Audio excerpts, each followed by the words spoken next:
மக்கள் இந்த வீடியோவில் நம்ம என்ன பேச போகிறோம்னா, கவின் அப்படிங்கிற ஒருத்தரை என்னால் காப்பாற்ற முடியல. என்னால் இல்லை, இந்த சமுதாயத்தாலே காப்பாற்ற முடியல, ஆளும் வர்க்கத்தால் காப்பாற்ற முடியல. இந்த இடத்துல இந்த பஞ்சாயத்தை இதோடு நிப்பாட்டணும். இதுக்கப்புறம் வேறு ஒரு உயிர் பார்த்திங்கன்னா ஜாதி காரணமாக போகக்கூடாது அப்படிங்கிறது தான் என்னுடைய பிரதானமான எண்ண ஓட்டம். இப்போ என் கையில் ஒன்றுமே கிடையாது, என்ன பேச போகிறேன், என்ன செய்ய போகிறேன், எதுவுமே கிடையாது. என் மைண்டில் பார்த்தீங்கன்னா அந்த ஸ்டோரி அப்படியே ஓடிக்கிட்டே இருக்குது. இந்த பையன் சம்மந்தப்பட்ட விஷயத்தை தேடி படிச்சுக்கிட்டே இருக்கும்போது பல்வேறு விதமான டேட்டா என் மைண்டில் ஓடிக்கிட்டே இருக்குது. அத்தனை டேட்டாவே இந்த வீடியோவில் உங்கள்கிட்ட ஒப்பிக்கணும்னு நினைக்கிறேன், அல்லது பார்த்தீங்கன்னா ஆதங்கத்தை கொட்டணும்னு நினைக்கிறேன். யார்ட்டையாவது ஏதோ ஒரு விஷயத்தை நம்ம பேசிட்டோன்னு வைங்களேன், அப்படியே மைண்டில் இருக்கக்கூடிய அந்த ஸ்ட்ரெஸ்ஸு பார்த்தீங்கன்னா கொஞ்சம் குறைஞ்சிரும். அதற்காண்டி தான் இந்த வீடியோவில் ஆழமாக தெளிவாக அந்த சப்ஜெக்டை தொடரணும்னு நினைக்கிறேன். ஒன் பை ஒன்னாக தெளிவாக நம்ம பார்க்கலாம். வணக்கம், வாங்க பதிவுக்குள்ளே போகலாம். இப்போ முதல் விஷயம் மக்களே, தூத்துக்குடி நெல்லை இந்த பகுதியில் பார்த்தீங்கன்னா ஜாதி காரணமாக ஏகப்பட்ட பஞ்சாயத்து நடந்துக்கிட்டு இருக்குது அப்படிங்கிறது இந்த ஆளு வர்க்கத்துக்கு தெரியுமா தெரியாதா அப்படிங்கிறது தான் என்னுடைய முதல் கேள்வியாக இருக்குது. அதற்கு நம்ம தனிப்பட்ட முறையில் அந்த பகுதிக்கு என்ன வேலை பார்த்துட்ருக்கோம், என்ன செஞ்சுக்கிட்டு இருக்கோம், ஏன் அந்த பகுதியில் மட்டும் தொடர்ச்சியாக ஜாதி சார்ந்த ஆவண கொலைகள் நிறையா நடந்துக்கிட்டு இருக்கு. அந்த பகுதியில் பார்த்தீங்கன்னா ஜாதி சார்ந்து கொலை செய்கிறவங்களை கடவுளை வழிபட்டுக்கிட்டு இருக்காங்க. சில புகைப்படங்கள்லாம் என்னால் பார்க்க முடிஞ்சு. ஏன் இப்படி ஒரு நிலைமை தமிழ்நாட்டில் இருக்கக்கூடிய அந்த குறிப்பிட்ட ஏரியாவில் மட்டும் அந்த பீட்டில் மட்டும் ஏன் இப்படி இருக்காங்க? அந்த பகுதி மக்களுக்கு எந்த இடத்துல அறியாம இருக்கு? ஒரு ஜாதி தன்னுடைய பெருமையும் ஜாதியும் தற்பெருமையும் ஒண்ணுங்கிறத எங்க அவங்க முடிச்சு போட்டுக்கிறாங்க அப்படிங்கிற அந்த உளவியலையே இப்போ வரைக்கும் நம்மளால உடைக்க முடியல. அதாவது இங்க இதுவரைக்கும் ஆண்ட கட்சிகள் பார்த்தீங்கன்னா வலதுசாரி சிந்தனையில் இருக்கக்கூடிய கட்சிகளை ஆண்டாங்கன்னா இதெல்லாம் சகஜம் அப்படின்னு சொல்லி கலந்து போகலாம். இங்க பார்த்தீங்கன்னா பெரியார் வழி அரசியல் செய்யக்கூடிய நாங்க தான் ஆள்றோம்னு சொல்லி இவ்வளவு நாட்களை ஆளக்கூடிய இந்த அரசாங்கம் ஏன் தோத்து போகுது அப்படிங்கிறதா என்னுடைய முதல் கேள்வியா இருக்கு. ஜஸ்டிஸ் ஃபார் கவின் அப்படிங்கிற விஷயத்துல பார்த்தீங்கன்னா இவருக்கு முன்னாடி நடந்த அத்தனை பேரும் ஆவணக்குலையில் இறந்து போனாங்க. இந்த பையன் சப்ஜெக்ட் கொஞ்சம் வித்தியாசமானது அப்படிங்கிறது தான் என்னுடைய முதல் பாயிண்ட். இப்போ ரெண்டாவது பாயிண்ட் மக்களே, ரெண்டாவது பாயிண்ட் தான் எனக்கு இந்த இஷ்யூவில் ரொம்ப கோவம் வருது. அதாவது பார்த்தீங்கன்னா இங்கே பல பேர் பார்த்தீங்கன்னா இறந்து போகலாம், கொலை செய்யப்படலாம். இந்த பையன் இறந்து போனதுக்கு பிரதானமான காரணம் என்ன தெரியுமா? லவ் பண்ணிட்டான் அப்படிங்கிறது பிரதானமான காரணம். அதே நேரத்தில் பார்த்தீங்கன்னா இந்த பையன் எவ்வளவு பொறுப்பான பையங்கிறத தேடி படித்து பார்த்தா பார்த்தீங்கன்னா படிக்கும்போதே பார்த்தீங்கன்னா கோல்டு மெடலிஸ்ட் வாங்கினவங்க அப்படிங்கிற ஒரு தகவலை சொல்கிறாங்க. ஆனால் என்னால் உறுதிப்படுத்த முடியல. இப்படி ஒரு டாக் போயிட்டு இருக்கு அப்படிங்கிறத நான் இங்கே பதிவு செஞ்சிடறேன். ரெண்டாவது பார்த்தீங்கன்னா டிசிஎல் நிறுவனத்தில் பார்த்தீங்கன்னா வேலை செய்கிற பையன், டிசிஎல்லாம் பார்த்தீங்கன்னா வேலை கிடைக்கிறது பெரிய விஷயம்.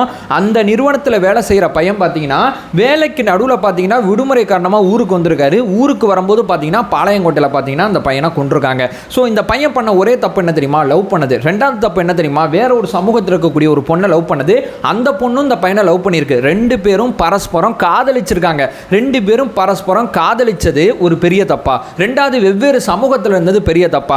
ரெண்டு பேர், அதாவது காதல் பண்ண அந்த பொண்ணு பார்த்தீங்கன்னா ஒரு டாக்டரா இருக்காங்க. ரெண்டாவது பார்த்தீங்கன்னா பையன் பார்த்தீங்கன்னா ஒரு சாஃப்ட்வேர் இன்ஜினியரா இருக்காங்க. இதுக்கு மேல என்ன தகுதி வேணும்? ரெண்டு மனத்துக்கு பிடிச்சிருக்கு, ரெண்டு மனமும் வெவ்வேறு சமூகம் அப்படிங்கிறதுக்காண்டி பார்த்தீங்கன்னா, அதாவது அக்காவை லவ் பண்ணதுக்கு தம்பி வெட்டுறான், இங்கே அண்ணன் வெட்டலை, இங்கே தம்பி அருவா எடுத்திருக்கான் அப்படிங்கிறது நம்ம இங்கே கவனிக்க வேண்டிய ரெண்டாவது மிக முக்கியமான விஷயமா இருக்கு. இங்கே மூணாவது நான் என்ன சொல்ல வரேன்னு சொல்லி பார்த்தீங்கன்னா, ஒரு அருவா ஒரு பையன் கையில் எடுத்தான் பார்த்தீங்கன்னா, அவனோட குடும்பம் எப்படிப்பட்டதுன்னா, அக்கா நான் முன்னாடி சொன்னபடி பார்த்தீங்கன்னா டாக்டரா இருக்காங்க, அம்மாவும் அப்பாவும் போலீஸாக இருக்காங்க. போலீஸ் குடும்பத்தில் இருக்கக்கூடிய ஒரு பையன், சரி உங்கள் அக்கா வந்து இந்த பையன் வந்து தொந்தரவு பண்ணுறானே ஒரு பேச்சுக்கு வச்சுக்கிட்டா, போலீஸ் குடும்பத்தில் இருக்கக்கூடிய பையன் அதிகபட்சம் என்ன பண்ணியிருக்க முடியும்? அப்பா அம்மாட்ட அந்த பிரச்சனையை கொண்டு போயிருக்க முடியும். அப்பா அம்மா பார்த்தீங்கன்னா போலீஸாக இருக்கும்போது அந்த சட்டப்படி என்ன நடவடிக்கை எடுக்கணுமோ அதை அந்த பையன் மேலே எடுத்திருந்தாங்கன்னா கூட எந்த பிரச்சனையும் கிடையாது. போலீஸ் குடும்பத்தில் இருந்த ஒரு பையன் எப்படி அருவா எடுக்கிறான் அப்படிங்கிறதா இங்கே பிரதானமான கேள்வியாக இருக்குது. அருவா எடுத்து அந்த பையனை வெட்டிவிட்டு போலீஸ் ஸ்டேஷனில் பார்த்தீங்கன்னா சரணடைகிறாரு. ஐயோ ஆத்திர அவசரத்தில் பார்த்தீங்கன்னா அருவா எடுத்து வெட்டிவிட்டு ஓடலை, அதாவது நான் தான் வெட்டினேன் அப்படின்னு போய் போலீஸ் ஸ்டேஷனில் பார்த்தீங்கன்னா சரணடைகிறாரு. சரணடைகிறார் அப்படிங்கிறதுக்கு ஒரு மன உறுதி வேணும். சும்மா போய் சரணடைய மாட்டாங்க.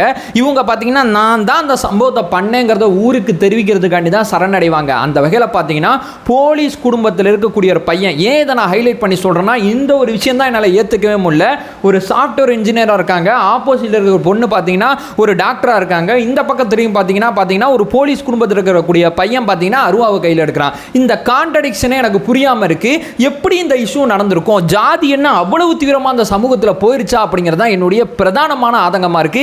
என்னால் இதை ஏற்றுக்கவே முடியல. அதாவது இந்த ஊரில் பார்த்தீங்கன்னா ஜாதி வச்சு அரசியல் பண்ணுற குடும்பத்தில் இருந்த ஒருத்தன் அருவா எடுத்து வெட்டிட்டானா ஓகே, அவங்க வந்து ஜாதி மைண்ட் செட்டில் இருப்பாங்க, அவங்க குடும்பத்தில் இருக்கிற பசங்களும் அப்படி தான் இருப்பாங்க, அருவா எடுத்துட்டான்னு சொல்லி ஏதோ ஒரு காரணத்தை சொல்லி மனசை ஏற்றுக்க வச்சிடலாம். ஆனால் இந்த சப்ஜெக்டில் பார்த்தீங்கன்னா எங்கிட்டு திரும்பினாலும் பார்த்தீங்கன்னா எந்த கேள்விக்கும் பதில் கிடையாது. இங்கே வெட்ட வெட்டப்பட்ட பையன் இருக்கான் பார்த்தீங்களா, இறந்து போனார்ல ஒரு பையன், அவங்களோட அப்பா பார்த்தீங்கன்னா ஒரு ஆசிரியராக இருக்காரு. ஸோ வெல் செட்டில் ஃபேமிலியில் இருக்கக்கூடிய இவங்களே, கல்வி அறிவு இவ்வளவு தூரம் போன இந்த குடும்பத்தில் இருக்கிறவங்களே, ஜாதி அப்படிங்கிற அந்த கேவலமான காட்டுத்தீ பார்த்தீங்கன்னா இவங்களையும் விடாம தாக்குது அப்படிங்கிறது தான் என்னுடைய வருத்தத்தோட உச்சமே. எந்த இடத்துல இந்த சமுதாயமா நம்ம தப்பு பண்ணிட்டோம், எதனால இது நடக்குது, என்ன காரணம் அப்படிங்கிற எந்த கேள்விக்கு இந்த சப்ஜெக்ட்ல இப்போ வரைக்கும் விடை தெரியல. இங்க பார்த்தீங்கன்னா சம்பந்தப்பட்ட பையன் மேல 6 பிரிவின் கீழ் வழக்கு பதிவு செஞ்சிருக்காங்க. அந்த 2 பேர் தம்பதி இருக்காங்கல்ல போலீஸ்காரங்க, அவங்க 2 பேரையும் பார்த்தீங்கன்னா சஸ்பெண்ட் பண்ணியிருக்காங்க. 24 மணி நேரத்துக்குள்ள கைது பண்றேன் அப்படிங்கிற விஷயத்தை சொல்லியிருக்காங்க. அவங்க அப்பாவும் அம்மாவும், அந்த இறந்து போன பையனோட அப்பாவும் அம்மாவும், எனக்கு நிதியெல்லாம் எதுவும் கொடுக்காதீங்க, எனக்கு நீதி வேணும்னு சொல்லி 2 பேர் அழுகிற வீடியோ இருக்கு பார்த்தீங்களா. உள்ளபடியே சொல்கிறேன், நான்லாம் உடஞ்சிட்டேன் அந்த வீடியோ பார்த்து. சமுதாயமாக தோத்துட்டாங்க, நீங்களும் தோத்துட்டோம், நானும் தோத்துட்டேன், இங்கே இருக்கக்கூடிய எல்லாருமே தோத்துட்டோம். ஏன் இதை தடுக்க முடியல நம்மளால்? ஒரு வெல் செட்டில் ஃபேமிலிக்குள்ளே இந்த இஷ்யூ நடக்கும்போது என்னால் இதை ஏற்றுக்கவே முடியல அப்படிங்கிறது தான் என்னுடைய பிரதானமான விஷயமா இருக்குது. இதை கடந்து நம்ம போனோம்னு வச்சுங்களேன், நம்ம ரொம்ப தீவிரமாக ரொம்ப நாட்களாக நீதிமன்றங்கள் ஆரம்பித்து, நாடாளுமன்றங்கள் ஆரம்பித்து, சட்டமன்றத்தில் ஆரம்பித்து, ஊர் முழுக்க தெரு முழுக்க ஒரு விஷயத்தை சொல்லிக்கிட்டு இருக்கோம்.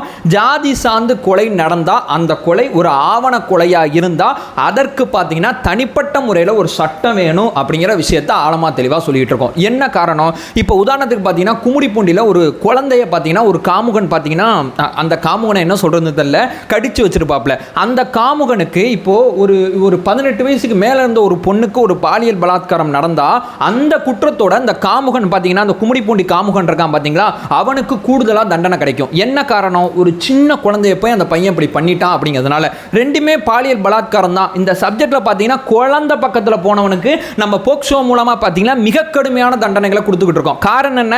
குழந்தைகிட்ட உனக்கு எப்படி அந்த எண்ணம் வந்துச்சு அப்படிங்கிறது தான் நம்மளுடைய யதார்த்தமான கேள்வியா இருக்கு. இங்க பார்த்தீங்கன்னா இந்த சமுதாயத்தில் கொலை மாதிரி இந்த கொலை எப்படி நம்ம கடந்து போக முடியும்? கொலை 2 காரணத்துக்கு நடக்கும். ஒன்று பார்த்தீங்கன்னா என்ன, ஒரு பணத்துக்காண்டி கொலை நடக்கும், இல்லாட்டி அதிகாரத்துக்காண்டி கொலை நடக்கும்.